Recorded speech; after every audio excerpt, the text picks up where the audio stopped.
You know, a lot of people have big books coming out this week, and they're hawking the hell at them. That's fine. I don't blame them.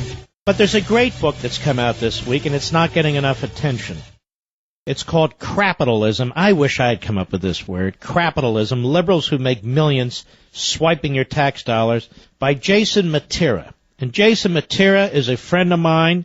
Jason Mattera has courage that I wish other reporters had. Jason, how are you, my friend? Mark, it's always a pleasure to be on the program and an honor. Thanks for having me.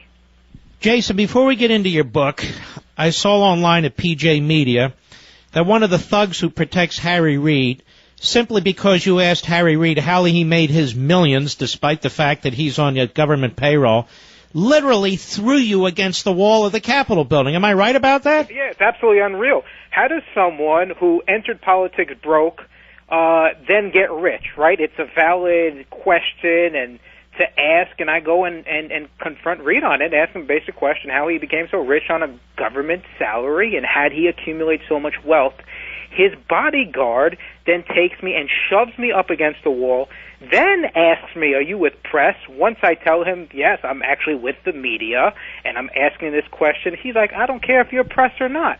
This is the type of gangsterism coming from Harry Reid, where even if I wasn't with the media, what if I was just an intern or just a concerned taxpayer who wanted to know how Harry Reid is living large on my dime? That gives this bodyguard leniency and a free rein to go and body slam another individual? I mean, he really threw you hard against the wall. He didn't just come between you and the senator. He didn't know who you were and so forth. You weren't threatening the senator. You asked him a question. No, a basic question. How did you become so rich on a government paycheck? And then I rephrased the same exact question. Wasn't threatening at all. And he slammed me up against the wall, and then he essentially slammed me up against another wall. And Harry Reid does, of course, he ignores my queries to him and then does nothing and keeps walking as though, you know, he's Don Corleone, and how dare I try to hold him accountable for his practices as a United States Senator. He just looks at us like, well, you're just some peasant. Well, let's be blunt. You were assaulted. You were assaulted. Yeah, pretty much. And battered. It's called assault and battery. Now, that happens, and then Bob Beckel on the 5, he's threatening you.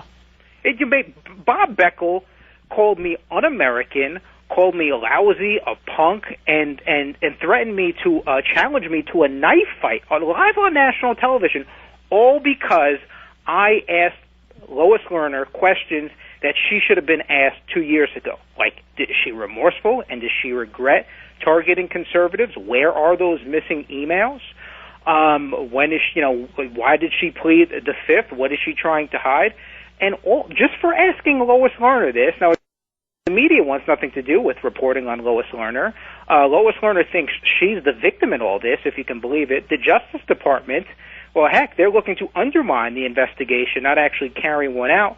And I find Lois Lerner and ask him basic questions of how she was terrorizing American citizens because they were trying to exercise their constitutional right to free expression during an election year, and somehow I'm un-American to Bob Beckel. And you know what? I accepted his challenge. I said, we contacted the producers at the 5. I posted statements to Twitter and tagged Bob Beckel on it. I said, listen, I'll meet your challenge. I will have a debate with you live on the 5, Bob Beckel. He said he would meet me anytime, any place. I gave the place. On the 5, let's have a debate on the merits of me confronting Lois Lerner about her abusive tactics while a public official at the IRS. And guess what, Mark? Silence. Today, nothing. And let's talk about your tactics. Your tactics are what local reporters do throughout this country every day. I know. See, that's the thing, is if you turn on the local news, you see these beat reporters tracking down corrupt politicians, public officials, bureaucrats who have abused their power, and not for nothing, it's what 60 Minutes built their brand on. Heck, Mike Wallace, you didn't want Mike Wallace showing up at your front door if you were some shady business owner or if you were a corrupt politician. So it's not like I'm doing something new here. The media should be adversarial to politicians, but today, especially in D.C., they're lapdogs. They want to play patty cake with them. They want the access. Well, Mark, this is an episode of Downtown Abbey. We are fighting for the direction of the country, and even though I wasn't rude to Lois Lerner, I wasn't yelling and screaming at her, etiquette goes out the door when you're dealing with someone at the IRS who is harassing private citizens based on their political beliefs. And Jesse Waters, I'm a big fan of his, and he does this sort of thing from time to time too. Doesn't he work for Fox? Yeah, he goes and is dispatched. He confronts judges. He's followed people into their homes on their private property.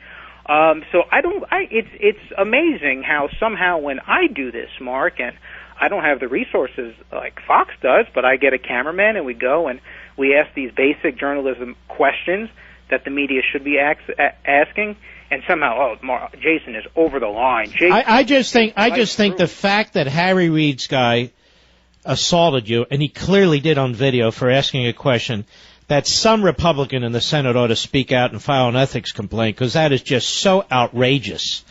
And these threats being made against you, too, that's beyond the pale. But I want to get to your excellent book, Crapitalism. And it is an excellent book. I have 50 requests from authors to talk about books here, but I was paging through yours last night, or the night before last.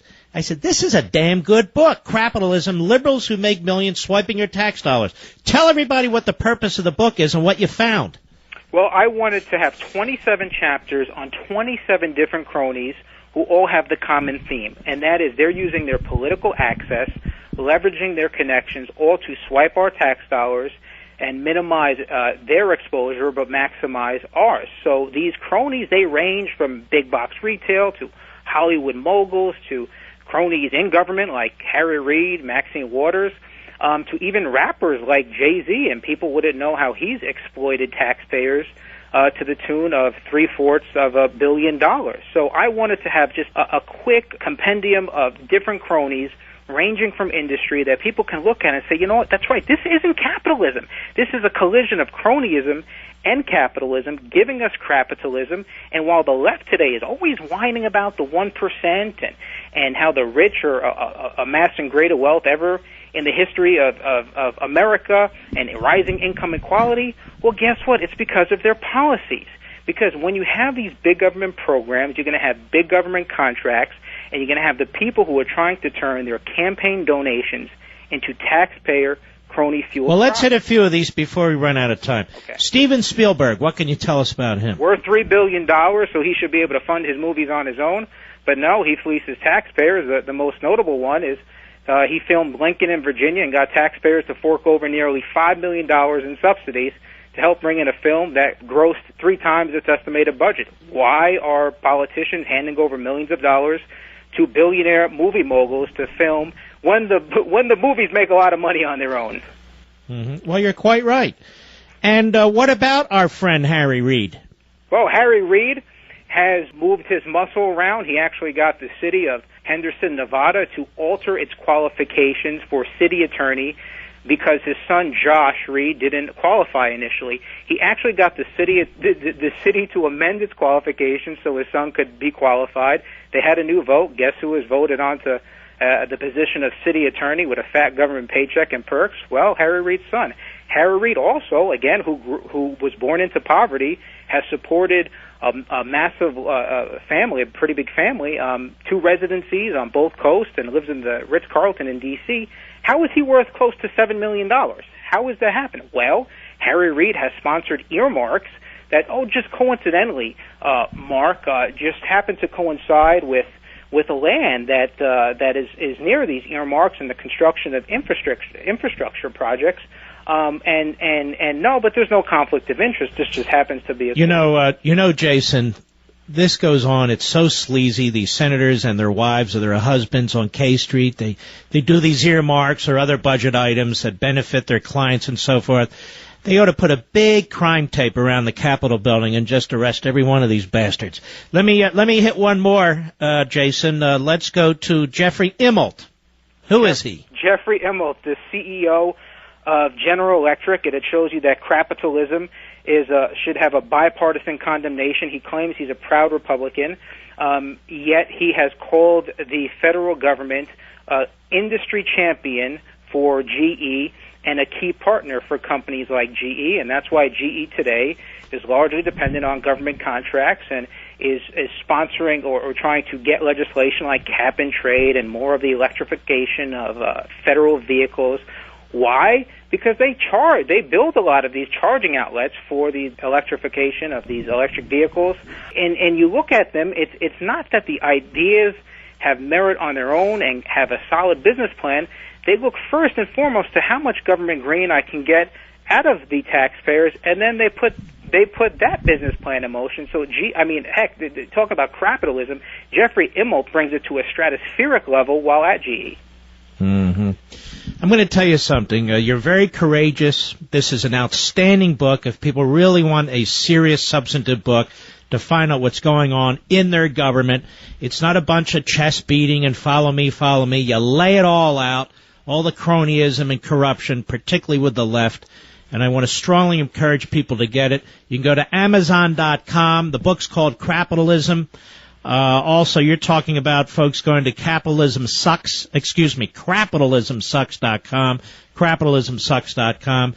Go on Mark Levin Show, Facebook, Mark Levin Show, Twitter. It's there as well. I want to wish you all the best, and I hope there are enough hosts out there that will give you the attention, and this book the attention, Jason Mattera, that it deserves. God bless you, my friend. I appreciate it, Mark. You're a great American. Thank you for having me on. All right, take care.